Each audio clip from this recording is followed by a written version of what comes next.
we're live, people, here at Chef Klark Central. I just made this Mexican pizza for lunch. Okay, so it's a late lunch, all right? We're going to give it a shot here and see if this is any good. It kind of eats like a New York pizza where you can bend it.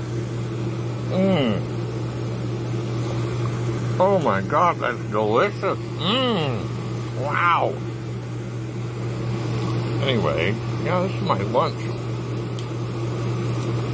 Yeah, this is the rule. These are easy to make. You kind of vary them the way you want to make them, but all I did is I took a 10-inch flour tortilla. I put pinto beans all over it, like you see. Then I put Colby Jack cheese, some green chilies, and onions.